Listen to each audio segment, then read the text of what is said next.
Paskutinės Lietuvos futbolo federacijos pirmosios lygos pirmojo rato rungtynes nesėkmingai baigė Kėdainių Lifosos futbolininkai. Kėdainiečiai svečiuose nesugebėjo įveikti Kretingos Minijos ekipos ir pralaimėjo rungtynes rezultatu 3-1. Rungtynės prasidėjo Lifosos teritorinę persvarą, tačiau jau 7-ąją minutę Lifosos žaidėjai patys padovanojo įvartį priešininkams. Kai po bandymo išvengti kampinio, kamuolį tiesiai varžovams atidavė Lifosa. Įvartį pelnė Andrius Paulauskas.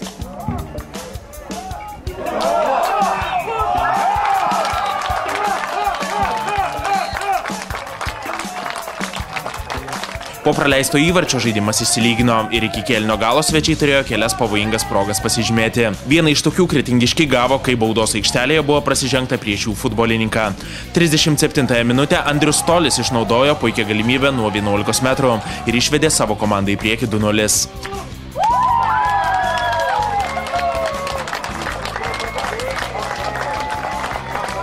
Antrajame kėlinyje Lifoso žaidimas pagerėjo ir jau žymę teritorinę persvarą demonstravo Kėdainių komanda. Kėlinio pabaigoje Andriui Klimakovui pavyko sušvelninti skirtumą.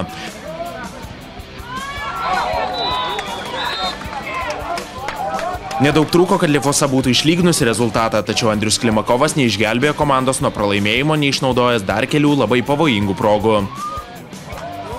Varžovai pasinaudoja tuo, kad Lifosa puldama šiek tiek paliko laisvų plotų, 87-ąją minutę padėjo tašką rungtynėse, kai po Karolio Norvilo įvarčio rezultatas tapo 3-1.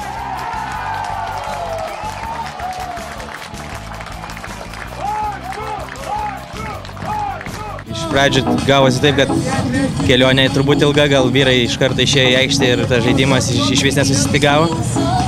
Manau, kad čia tokia viena rimtesnių bėdų ir kaip sakau, aš dažniausiai čia jau, jeigu nėra užsivedimo nuo pat pradžio, neįvertinus varžovo, tai prieš jį niekad nelaimėsi. Tai va, pirmas kėlinys tą ir parodė, kad reikia pirmai bandyti pačiam žaisti, ir neleis varžovui žaisti. Antram kėlinį atrodo tiek žaidimas, tiek viskas pagerėjo, bet iš to pagerėjimo nebuvo, kaip sakant, per daug naudos. Kėdainitai žaidė tokį geresnį žaidimą, jie protingesnį žaidė, patyrė ir, bet žinot, mūsų pavyko prie publikas, prie savo aikštės, pavyko mums pasiekti reikiamą rezultatą. Šiaip sakyčiau, aikštė, aišku, nebuvo sunkiai, oras labai toks karštas, bet mes iš kėdainiečių mokinomės. Kada buvom išvykoj, negaliu sakyti, mes viską išanalizavom. Mums jų žaidimas patiko labai. Bet mums šiandien pasisekė, sakyčiau. Mums, sakiau, visas rungtynės reikia būtinai pasimti, o čia dabar va, irgi pasidarėm tokią susiklostėm situaciją, kad tiek reitingą dabar jau praktiškai vejasi, 16 taškų turi, mes 19. Tai yra, mums kiekvieną kartą reikia, kai sakant, pergalės simti iš žemiau stovinčių komandų, tai šiandien nepasisekė.